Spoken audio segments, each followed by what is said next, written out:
فيديو سابق عن اضطراب الشخصية النرجسية وعلى أول عنصر من العناصر اللي بتميز الشخصية النرجسية والإحساس المتعاظم بأهمية الذات وإزاي نتصرف معاه، واتكلمنا في فيديو تاني عن العنصر التاني وهو مصلحته أولا وقلنا إزاي نتصرف معاه، وهحط رابط الفيديوهين في الوصف. ودلوقتي هنتكلم عن العنصر التالت والأخير وهو الغرور. الغرور والنرجسية بيمشوا كتف في كتف، ومن الصعب إن نتخيل النرجسي مش مهتم بمظهره، لكن الغرور مش مجرد المظهر الكويس. فالنرجسي بيكون مغرور بخصوص المواهب أو القدرات أو الدخل أو المهارات أو أي حاجة ممكن تديله مكانة مخصوصة. وكجزء من النرجسية فالغرور هي طريقة بيدافع بيها النرجسي ضد المخاوف الداخلية وعدم الشعور بالأمان. لما الناس بتتكلم عن الانشغال بالتخيلات عن النجاح غير المحدود والقوة والجمال والحب المثالي، فهم بيتكلموا عن تخيلات الكمال في النرجسي. فالنرجسي دايما عنده أفكار غير واقعية عن إزاي الحاجات لازم تكون مية مية. وعند كتير من النرجسيين كل جوانب الحياة بتتقاس بمقياس ما بين عدم الأهمية والكمال. ومن الجايز جدا إن النرجسي يبقى مش راضي عن العلاقة لأنها مش زي الصورة اللي رسمها في خياله. ولأن النرجسي بيعتمد على الغير في تأكيد ذاته، فهم محتاجين دايما للمجاملات والتأكيد والجوائز والإعجاب. الاعتماد ده بيهدد ذاته المزيفة. القناع اللي النرجسي بيلبسه علشان يخفي ضعفه ذاته المكسورة، وبيفضل دايما يتخيل الكمال لأنه معناه إنه ما يقلقش أبدا على إنه يحتاج أي حاجة من أي حد في أي وقت. فعند النرجسي إنه كامل معناه إنه مكتمل ذاتيا وفي أمان من الخجل والقلق والخوف. العالمة النفسية مارجريت مالر ركزت في أعمالها على مرحلة من النمو بيكون فيها الأطفال منفصلين نفسيا عن اللي بيرعوهم، والمرحلة دي بتكون في خلال السنتين الأولين من حياة الطفل. فالطفل بيتولد من غير أي وعي بالانفصال بينه وبين اللي بيرعوه، وبيكون ما عندهمش القدرة على تصور إن الأب أو الأم أشخاص منفصلين عنه.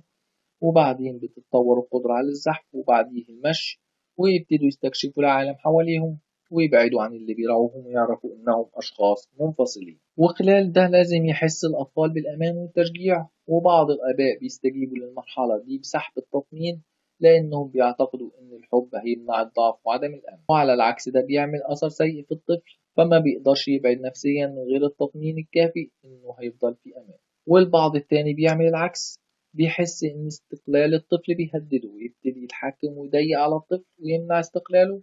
والطريقتين دول بيعيقوا المرحلة المهمة من حياة الطفل. والنرجسي ما بيقدرش يحدد ذاته لأنه ما عملش ده قبل كده. هما مش عارفين يحددوا إيه الكويس لنفسهم، وهم محتاجين ردود فعل مستمرة بإنهم ناجحين. ولأنهم ما قدروش يعدوا مرحلة الانفصال، فالنرجسي بيفضل دايما أسير خوف شديد من النفس، وبيتخيلوا إنهم مثاليين علشان ذاتهم المزيفة فمبنية على إنهم كويسين لدرجة إنهم يكسبوا حب أهله. ولما يكونوا مكتملين ما يقلقوش أبدا على المواقف اللي محتاجينها لذاتهم المزيفة. ومعظم النرجسيين بيحتاجوا الإعجاب والانتباه الزايد بسبب إحساسهم بعدم الأمن، وبيحبوا الوظائف اللي بتديهم سلطة وتأثير على الغير عشان بتديهم مجاملات وحوافز وانتباه. وللسبب ده كتير من النرجسيين بيشتغلوا ممثلين أو في السيرك أو مدرسين أو كتاب أو معالجين أو سياسيين أو حتى رجال دين. وعلشان تفهم احتياج النرجسي المستمر للإعجاب لازم تفتكر احتياجه للتطمين. فالنرجسي دايما بيصارع علشان يبقى كويس بما فيه الكفاية، ولما بيقعد فترة طويلة من غير تطمين بيحسوا بالقلق من الهجر أكنهم زي ما حصل لهم في طفولتهم، ويبتدوا يحسوا بمسافة نفسية رهيبة. وعلشان النرجسي دايما بيقارن بين نفسه والغير، فهو دايما بيصارع الإحساس بالغيرة، وساعات بيسقط الإحساس ده على الغير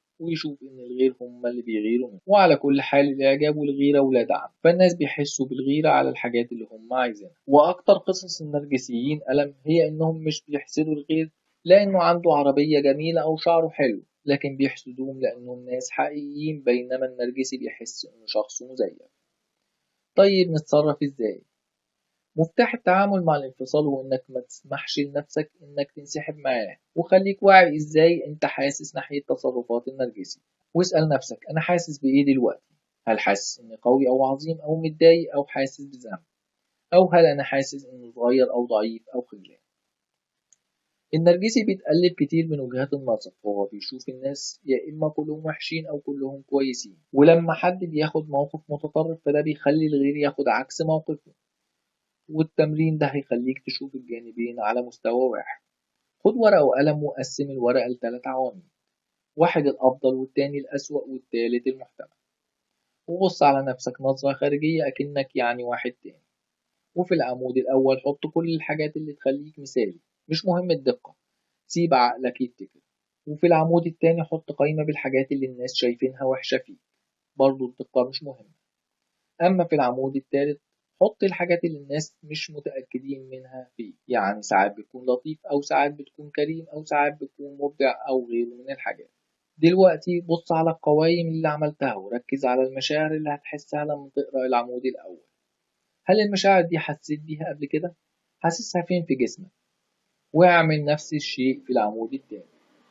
هي دي المشاعر اللي لازم تراقبها وانت بتتعامل مع السلوك النرجسي. لما تحس بالمشاعر المرتبطة بالعمود الأفضل بتحس إنك مثالي، ولما تحس بمشاعر العمود الأوحش بيتم التقليل من قيمتك.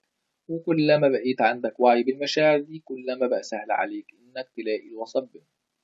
كده خلصنا الكلام عن اضطراب الشخصية النرجسية بصورة مبسطة وسريعة، واستنونا في فيديو جديد هنتكلم على موضوع تاني. وما تنسوش تشتركوا في القناة وتفعلوا زر التنبيهات علشان يوصلكوا كل جديد.